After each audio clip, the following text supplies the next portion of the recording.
thank you everybody for coming here this morning. I thought there might be 6 or so of us, so I think this is a wonderful crowd and everybody coming out here today. Thank you so much. It's really my pleasure to introduce Nick Selch to you. I met Nick, we were thinking this morning about this, I think I met him about a half dozen years ago when I had yet another fundraiser at my house. And Nick walked in the kitchen door and really contributed in his conversation as well as in his means helping other candidates, and he's always been there for us. Out on the street doing door-to-door work, writing a check when he could, giving advice to candidates when he could. So he's a person who we've always appreciated in Lancaster Township, where he and I are both committee people. So with that, it's really my pleasure to introduce to you today, Nick Selch.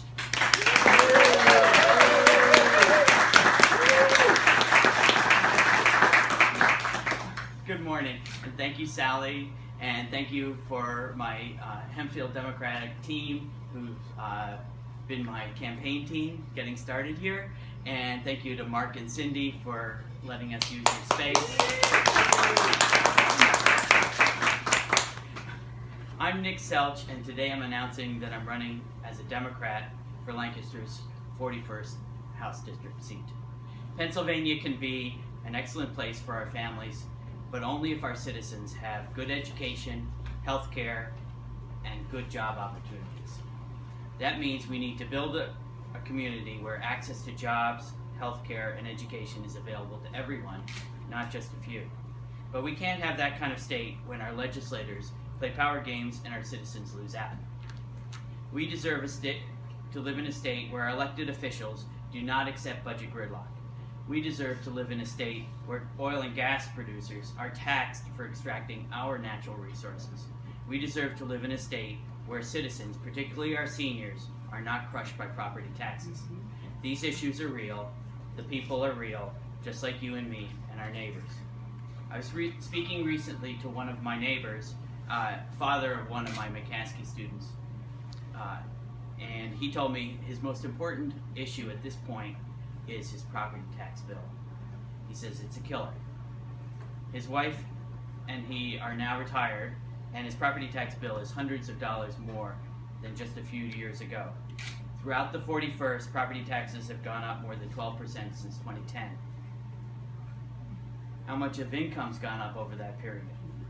Given the state budget gridlock, how much more are school taxes going to increase this year? I want to work with Governor Wolf to get the budget passed before the June deadline, not 6 months later. What we don't need is more of the same, which is not paying bills, ruining Pennsylvania's credit rating, and destroying the trust of citizens. Another friend of mine runs a group home under a contract with the state and the county. He told me in August that he hadn't gotten paid since June. Why didn't the state pay up?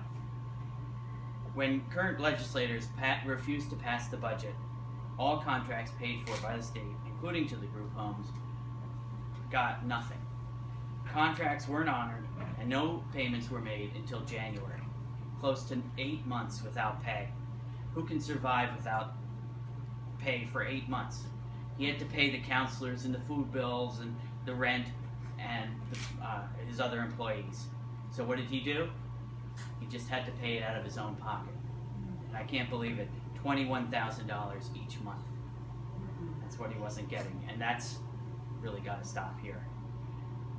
It's time, the same thing for school districts, libraries, treatment centers, mental health facilities, even the state universities. They have to spend down their savings if they're lucky enough to have them, or borrow and pay interest that should be going to public services. That has to stop. And they still haven't passed the budget in Harrisburg. Now our school districts are trying to figure out where the money's coming from to pay for the rest of the school year, let alone for next year. What choice does the school district have? Is it going to raise property taxes, cut even more curriculum and educational programs? Which one? Here in Hempfield, the school district has just announced that they're going to need to do $21 million worth of building repairs. They're trying to figure out where they're going to get the money. The state needs a budget.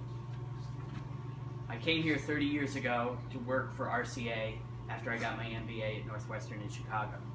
I helped start Cardinal Technologies, which became a multi-million-dollar microelectronics company, which was then sold to a founder of Microsoft. Mark and I worked there. While at Cardinal, I met my wife Jean, ninth generation Lancastrian, and we raised our two daughters, Catherine and Susanna. I've always been involved in the sales and marketing business. I fulfilled one of my dreams to teach when I got a teaching job, teaching English as a second language at Hand Middle School in the city, and later I taught civics at McCaskey. I taught kids how to participate in the civic life of their community, how government works, and what I see is that the government of Pennsylvania is not working now. Teaching hundreds of kids each year in our community showed me the very real needs and expectations of thousands of families here. These are the same needs and concerns across the 41st and across the state. Good schools, good places to live and work, good job opportunities, promising future for our families. The government can and should play a very important role in helping us achieve these things, and that's why I'm running for the 41st.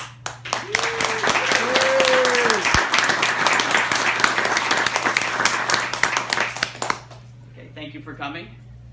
That's my announcement.